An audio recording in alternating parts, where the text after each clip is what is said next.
Hello, Crossroads family. How's it going today? My name is Pastor Jake. I'm the young adults pastor here at Crossroads Church. I'm here with Pastor Chris, and this is the Communities Podcast.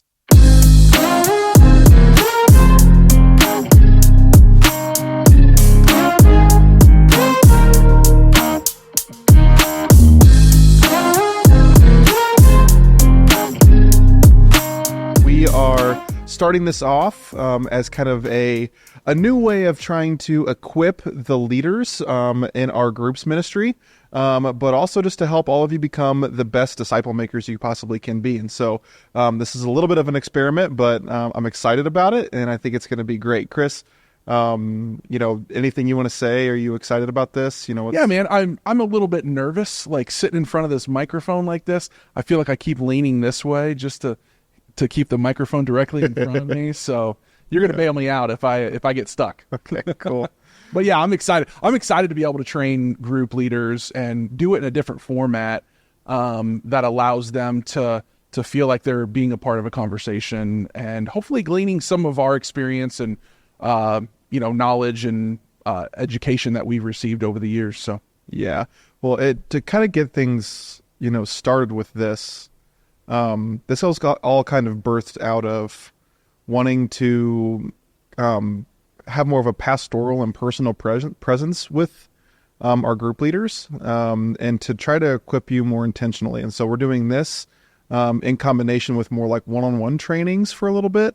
So if you are a group leader, we would love to give you this to help you have, quick access help through conversation, but also give you guys the opportunities to have one-on-one conversations with us, and to kind of pastor you more intentionally and to where you're at more specifically, rather than doing like big gathering trainings that maybe feel a little bit less personal. Yeah. So, and this feels like an opportunity for people to kind of eavesdrop on our conversation. Yeah. And then obviously our group leaders can consume this at, whatever time is convenient for them too. Yeah. So. Yeah. So with all that in mind, Chris, I would love just for you just to take a couple of minutes and just lay out the vision of groups, specifically like the change that we've made in this past year from what we called the free market system for small groups at Crossroads to our catalyst and community groups. Yeah. Yeah. So group leaders that have been around for the last year will understand some of the changes that we have made and the why behind those changes.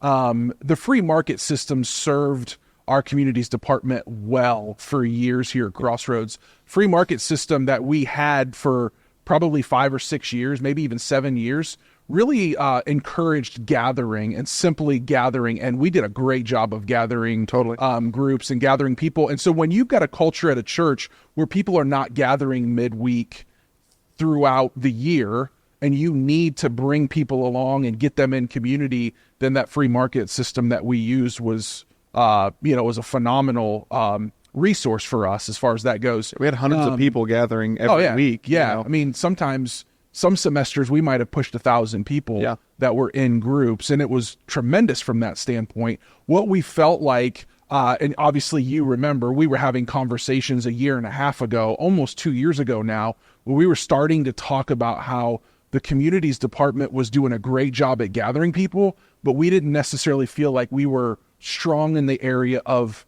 building disciples. And we wanted to kind of go to that next level because now we have this culture at our church where people expect to get into groups. They want to get into groups. They want to be in community. And that's obviously what we're all about. We're all about, doing life together. There's a lot of phrases that we throw out that people might hear throughout the videos that we're going to provide in the coming weeks. But I've always said, like, we all long to belong. And so people want to gather. We want to give them that space to do that. And we feel like not only does this new model that we've got with community groups and catalyst groups and even care groups, not only does it provide gathering opportunities, but it provides more structure probably for discipleship. Yeah. So really it was more of a evolution than a replacement. Yeah. We Pastor Doug and his team that really set up that free market system did a great job of creating a culture of gathering and letting people see the importance of it. And I'm so thankful that they did all that work, and to be able to look to what's next for us of kind of growing in a discipleship culture, with our groups. Yeah. Has been awesome. Yeah. And so, so with all that in mind and just kind of like maybe the history and like why we made some of these changes, can you kind of break down, what is a catalyst group? What is a community group? And some of the, more important differences between them? Yeah. Let me start with, you remember our trip out to Indianapolis about a year and a half ago, where we visited a church and met with a community's pastor out there, a church that was much larger than ours. And we kind of shared our model with them. And we were looking to make some changes to our model here at Crossroads. But we just kind of needed to hear what other churches were doing to see, like, would it be possible for us to make a big fundamental change, or at least evolve this ministry? And you remember, I think both of us picked up on it when we were talking to that community's pastor at that church. We shared our model with him, and he just, like, his jaw just kind of came to the floor, because he was like, are you serious? You've got all of these groups going in all of these directions. He's like, how are you doing any of that well? And that was exactly what I needed to hear, because in my heart, like, I knew we were ready for the next step. I knew that we were not super focused, and we weren't doing communities as well as we could. And when he heard what our current model was at the time, that was what kind of set both of us over the edge. Like, yes, we're not crazy. We know that the next iteration of communities needs to happen. And so that really began a lot of, conversations between you and I, a lot of like sessions at the whiteboard, a lot of like conversations with other group leaders and staff members to help us find our route and our direction ahead. Probably for a year. Oh yeah. And we brought a lot of people in along on this process to kind of poke holes into what we were proposing to help us get to where we're at now. And is our system, is it perfect now? Is our model perfect now? No, we're still kind of growing this. We're still nurturing it, as you well know, and we're still bringing group leaders along as well. But where we've kind of landed is, some groups definitely have changed, others maybe not so much, but we have these community groups, and community groups are typically groups that stay together from semester to semester, at least 2 semesters, but many of them will stay together for potentially even years. And these are the groups that most people, when they come into Crossroads, they're looking for that kind of life group, that kind of support group. They're looking for that kind of community. And so that is the ideal for us. That's almost like the creme de la creme, like we want to get people into community groups because that's where they do life with people for potentially years at a time. But we also have catalyst groups, realizing that not everybody can get into a community group yet, or maybe they're not looking for that commitment to a group yet. They just want to kind of give groups a test drive. They don't know really where to start. So we encourage people to start in catalyst groups. And catalyst groups are more semester based. Like they may be together for 1 semester and they'll study a curriculum that we as a communities department have set up for all of our catalyst groups.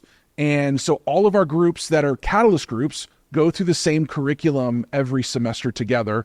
And every semester that curriculum might change, but all of the catalyst groups will go through that kind of in unison together.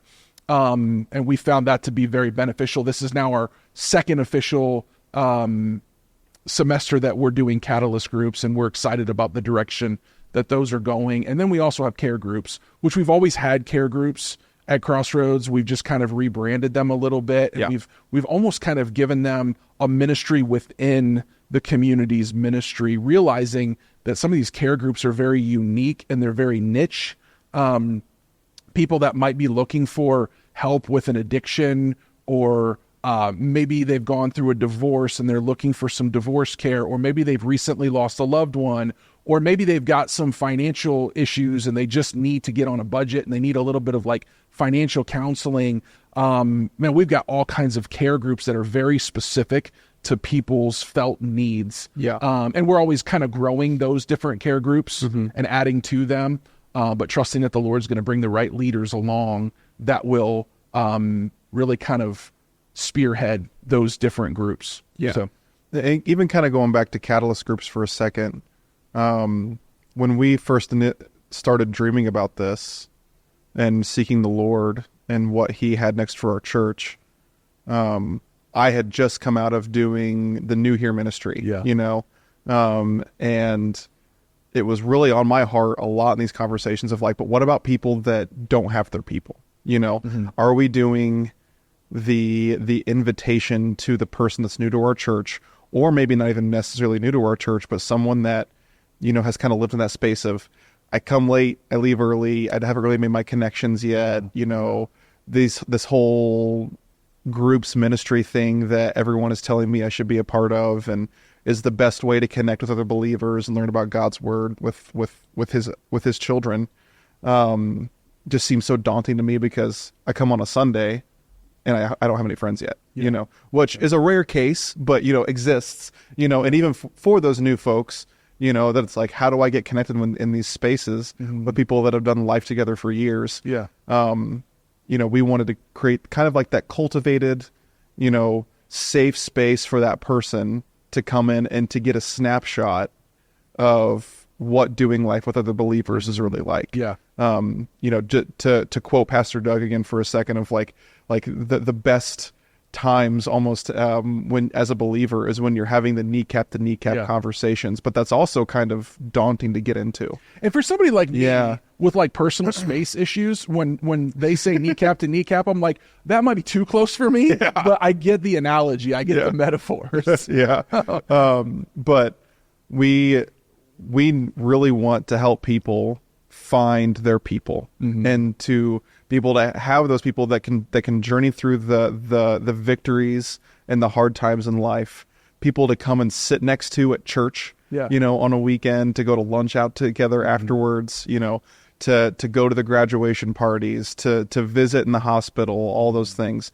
And that comes through longevity. And that comes through familiarity. And catalyst groups really are I feel like we've done a good job of like setting up like, this is a snapshot of what you can have. Right. And even for our leaders, this is a great space for new leaders in catalyst groups to kind of, figure out their leadership style. Because they don't have to do the prep work. They can if they want to, but they don't have to prep because we give them their discussion guides every week. But also like, there's not like that year-long or lifelong commitment of like, okay, if this doesn't work, how do I maybe get out of this more awkward group? You know what I mean? It's a great way for both leader and participant to kind of like dip their toes. And I think we both know that the hardest thing is that first step for somebody that's never been in a group at Crossroads.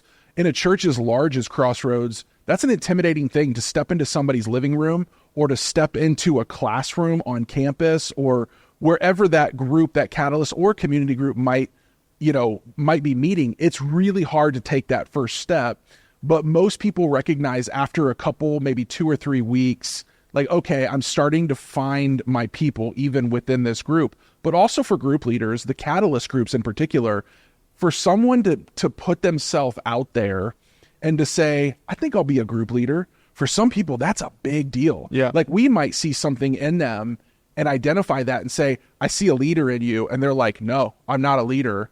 I'm like, well, like you can say that all you want, but I can see that you have what it takes to be a facilitator of a group. It's a chance for them to kind of dip their toes in the water a little bit as well. And my experience is that for most leaders in particular, when they start leading a group, specifically a catalyst group for the first time, they realize, okay, this is not nearly as intimidating as I thought. And now I'm making friends along the way. And, Lord willing, the communities department, our team, has made it as user-friendly as possible for them so that, like you said, they don't really have to do like hours of prep They can kind of walk into the room and they can focus on hospitality and facilitating conversations and just making sure people are feeling connected, and talking through the word and allowing the group to kind of take that conversation where the Lord wants to take it. And so it's a great opportunity, Catalyst groups in particular, for people, both participants and leaders, to dip their toes in. Yeah. So kind of to close out this conversation, I have one quick question for you. If I'm a Catalyst group leader this semester, and I've got a room full of people that I've never known before, but I have this dream, and this is why I'm doing this.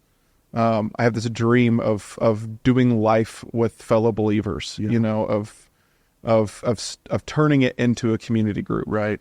What are some of the things that you feel like they should be looking for, right, that new Catalyst group leader, to see, okay, is this going to work? Mm-hmm. Should I press into the idea of us sticking together and becoming a community group? Yeah.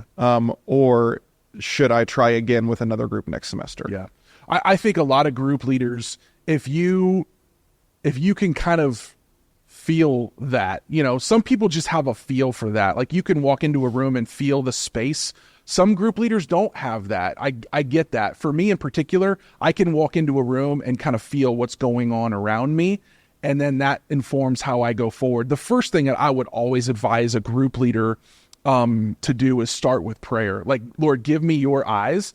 Give me like what you want me to sense from this. Like, where are you going with this? And I'll give you a quick example here in a moment, but I would always start with prayer when it comes to a Catalyst group leader trying to decide, is this group going to carry on? Is it going to continue on? Or is it going to be kind of a one-off? Yeah. And one-offs are okay, but obviously if a Catalyst group stays together for multiple semesters or becomes a community group, that's the win. And so from there, if I start to sense that the Lord is saying, I think this group should go somewhere, it should stick together, then you start early on, like, casting that vision as a leader. Like, you start painting the horizon for people in the group and giving them a picture of, this is what could be. Like, most people can't necessarily envision what can be, but if you can help them, that helps them to feel like, oh man, this guy or this lady has vision for this group, and I think I want to go along for the ride. And then I would say thirdly is, and I think we'll talk about this in future videos as well, is starting to identify, okay, who's going with me? Like, who are the people that are just with me in this room, and we connect, and they're a great support. I can lean on them when I feel stuck. So like, praying that the Lord will not only give you vision for that group going forward beyond that initial semester, but also praying that God would give you the right people to go together. And so I said I'd share a quick illustration. So I started my first official Catalyst group this last semester, and I had about 25 people in that group. It was a large one. So when I started another Catalyst group this semester, I sent an email to all the people that were in my group last semester, and I think everybody except for about 5 people have re-registered. And so that tells me, like, the Lord is doing something. Like, these people are re-upping in commitment along with the new folks that are registering as well. So that tells me, it's like, okay, I think there's something more here than just a one semester group. These people like their experience. They're looking for more of that. And now this second semester in particular, now I get to start looking at different individuals saying, I see leadership in you, and I feel like this group can continue on. Because for my group, my Catalyst group in particular, because it'll be so large, it'll have to be subdivided up into table groups. Yeah.